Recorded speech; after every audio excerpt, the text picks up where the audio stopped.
জয়গুরু বন্ধুরা, জয়গুরু জয়গুরু। দেখে নিন এই বছর কার্তিক পুজো কবে, দেবতা কোন ফুলে হন তুষ্ট। সূর্য যখন রাশি পরিবর্তন করে তুলা থেকে বৃশ্চিক রাশিতে যায়, তখনই কার্তিক মাসের শেষ দিনে কার্তিক পুজো করা হয়। দেখা যাক কার্তিক পুজোর সময়ক্ষণ। দেব সেনাপতি কার্তিকের পুজো ঘিরে সাজো সাজো রব বাংলার নানান প্রান্তে।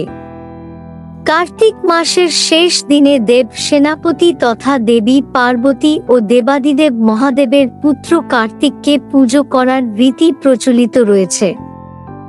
জ্যোতিষ মতে মঙ্গল গ্রহের অবস্থান ভালোর দিকে রাখার জন্য অনেকেই কার্তিক পুজো করে থাকেন। প্রসঙ্গত, সূর্য যখন রাশি পরিবর্তন করে তুলা থেকে বৃশ্চিক রাশিতে যায়, তখনই কার্তিক মাসের শেষ দিনে কার্তিক পুজো করা হয়। দেখা যাক কার্তিক পুজোর সময়ক্ষণ। কার্তিক পুজো কখন?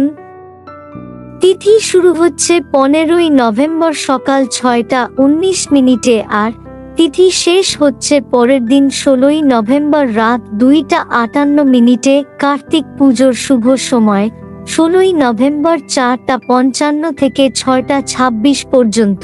এরপর আবার রাত 8টা 5 থেকে 10টা 11 পর্যন্ত পুজো করার শুভ সময়।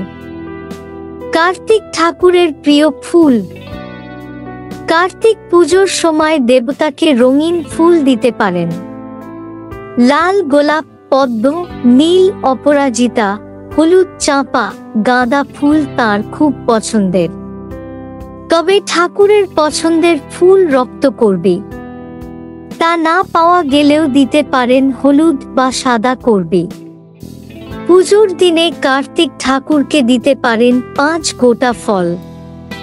এছাড়াও বাচ্চারা যে খেলনা নিয়ে খেলতে ভালোবাসে, সেই খেলনা দিতে পারেন। এছাড়াও দেবতাকে পায়েস ভোগ দিন। কার্তিক পুজোর দিন তুলসী পুজো।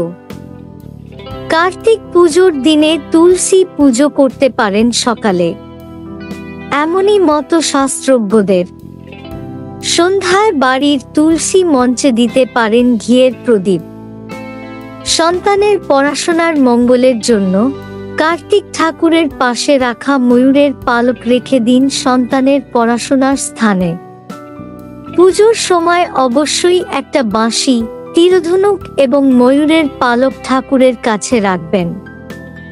সেখান থেকেই ময়ূরের পালক নিয়ে কাছে রাখবেন। ময়ূর পুচ্ছ নিয়ে কিছু টোটকা। অনেকেই কার্তিক পূর্ণিমায় ঘরে আনেন ময়ূরের পালক। বলা হয় বাড়িতে ময়ূরের পালক রাখলে তা বিভিন্ন ঝুট ঝামেলা থেকে মুক্তি দেয়। কোনো ঝগড়া ঝাঁটি, নিত্য কলহ বিবাদ যদি বাড়িতে লেগে থাকে, তাহলে তা থেকেও মুক্তি দেয় ময়ূরের পালক।